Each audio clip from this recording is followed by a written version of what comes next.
भगवान की बंसी सदा भगवान के साथ रहती। रात में सोते भी तो कमर में बांध के सोते हैं और सुबह उठते ही अपने होठों पे लगा लेते हैं।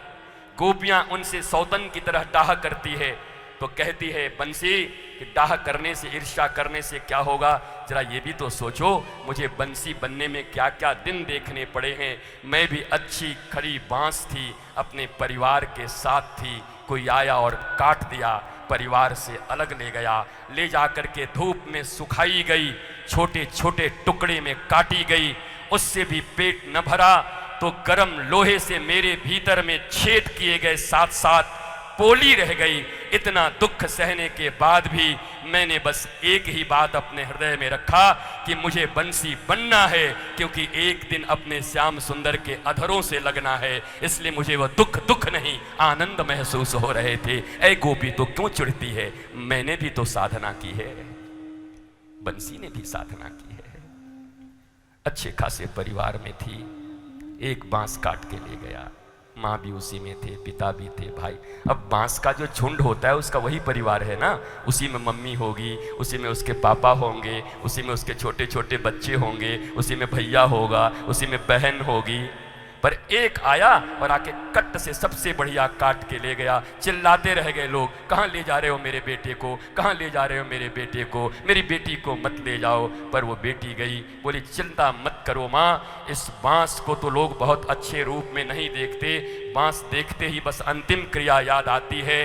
पर आज जो मैं कट के तुम्हारे पास से अलग जा रही हूँ साधना करने के लिए, एक दिन तुम्हारे बांस के झुंड से निकलकर गुरु मुझे साधना कराने को ले जा रहे हैं। इस बांस को तो बड़ा अपवित्र मानते हैं, मुर्दा जलाने के काम, मुर्दा ले जाने के काम आता है, पर मैं तुम्हारे घर से निकलकर गोविंद के लिए जा रही हूँ। एक दिन यही बांस की बंसी पूरी दुनिया में कृष्ण के मुख से लगी होगी और सारी दुनिया बंसी की पूजा करेगी और बंसी के अवतार होंगे संतों के रूप में।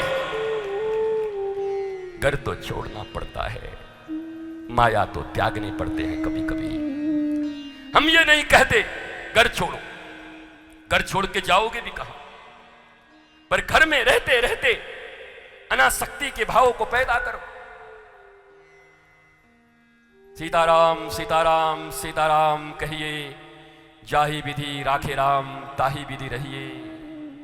धन्यवाद निर्विवाद राम राम कहिए, अजय जाहि विधि राखे राम। परिवार के साथ रहते हुए वाही विधि रहिए, परिवार में ही रहिए, पर संतोष में रहिए, बेहोश मत रहिए, उदास मत रहिए, हताश मत रहिए, निराश मत रहिए, विषाद मत रखिए, अवसाद मत रखिए। श्री कृष्ण और गुरु कृपा का प्रसाद रखिए, श्री कृष्ण राधा और गोपियों का महारास रखिए। ये हताशा, निराशा, अवसाद, विषाद हम मनुष्यों के लिए नहीं बनाया गया। हम मनुष्यों के लिए तो भगवान अवतार लेकर के रास, महारास और प्रसादस्तु प्रसन्नता, प्रसन्नता का प्रसाद बनाकर भेजे हैं। हमें सदा ऐसे ही रहना है। क्यों दुखी हो, क्यों रो रहे हो?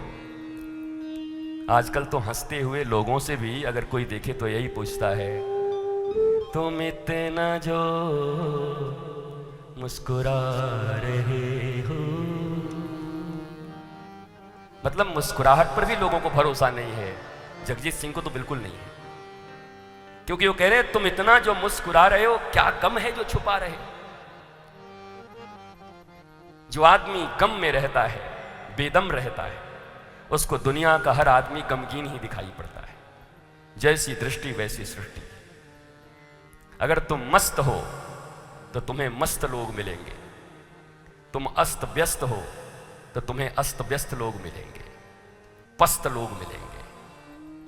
भागवत की कथा सुनने के बाद अस्त व्यस्त और पस्त होकर के घर में जाकर के धम्म से खटिया पर मत गिर जाना, बल्कि भागवत की कथा श्रवण करके जाना तो गजराज की तरह और हाथी के बच्चे की तरह और मोर की तरह नाचते जाना।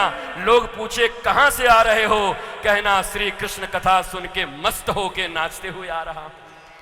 ऐसा नहीं जाके सोफा पर धम्म से गिर गए, कहां से आई, मर गए, कमर टूट गई। भगवान की कथा में पस्त नहीं मस्त होते हैं। पर सुनेगा वही होगा जो यहां भी बैठ करके ऊपर में पंखे गिन रहा होगा।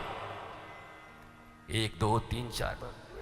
बर्मन जी को कुछ पंखा और लगवाना चाहिए था, व्यवस्था गड़बड़ है। और पिछली कथा में तू गई थी, वहां कूलर भी लगा था। वो कूलर, एक जगह तो एसी लगी थी। हाँ, तो बगल में एक महिला बैठी थी, बोला एक जगह तो बिना टेंट का बढ़िया पानी गिर रहा था, हम बड़े आनंद से सुन रहे थे। महाराज हमारा और आनंद है, ओपन एकदम चारों तरफ, मौज मस्ती बरकरार रहे। धर्म का एक ही आयोजन और प्रयोजन है, साधु संत ऋषि महर्षि शास्त्र ज्ञान विज्ञान, ये जो कुछ भी है, साइंस विकास इन्वेंशन, इन सब का एक ही प्रयोजन है, how to live a blissful life. तुम्हारे भीतर ब्लिसफुलनेस कितना है, स्माइल कितनी है, मुस्कुराहट कितनी है, शांति कितनी है, मस्ती कितनी है, आनंद कितना है, नृत्य कितना है, गीत कितना है। नहीं तो सब बेकार है, जीरो। तुम्हारा साइंस भी जीरो, तुम्हारे विकास भी जीरो, तुम्हारा रो रो के नौकरी करना भी जीरो, तुम्हारे रट रट के पढ़ना भी जीरो। जो चीज तुम्हें जिंदगी में परम ज्ञान न दे सके, प्रबोधवान न बना सके, जो तुम्हारे जिंदगी में परिस्थितियों के वशीभूत होना नहीं बल्कि अपने स्थिति में स्थित होकर के प्रसन्न रहना न सिखा सके, उस ज्ञान, उस विज्ञान, उस धर्म, उस साइंस, उस पढ़ाई, उस लिखाई, उस विकास, उस प्रकाश क्या करोगे? वो घर, वो द्वार, वो बंगला, वो 5 BHK, वो फार्म हाउस, वो बेंटले, क्या करोगे जब मुंह ही रोनी सूरत बनी रहती है? 24 घंटे में 24 बार रोने की जरूरत पड़ती है, 24 घंटे में 24 बार भिखारियों की स्थिति होती है। जो आए उससे शिकायत, जो आए उससे मांगना, जो आए उसके सामने रोना। तो कै बात का जीवन जी रहे हो, कै बात का मनुष्य का शरीर लेके आए हो?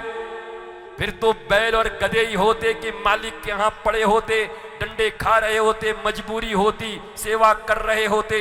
मनुष्य होकर के भी अगर तुम्हारे भीतर में फ्रीडम नहीं आया, अगर तुम अभी भी शाश्वत जीवन नहीं जीते, अगर तुम अभी भी लिबर्टी नहीं महसूस करते, अभी भी सल्वेशन को अचीव नहीं किया, क्या मतलब इस लाइफ का? बोलो, इस जिंदगी का क्या मतलब है? इस जिंदगी में गुरु और शास्त्र और विज्ञान के लाइट आए, LIGHT, प्रकाश। और गुरु शास्त्र और विज्ञान के लाइट से हमारा जीवन हो जाए LITE, लाइट, हल्का फुल्का, हवा में उड़ता जाए मेरा नीला दुपट्टा मलमल का। ऐसी जिंदगी गमगीन होकर, ऐसी संगीन होकर बैठे। न तुम गमगीन हो, न तुम संगीन हो। कृष्ण की दुनिया में बनाए गए इंसान तुम सबसे हसीन और रंगीन हो।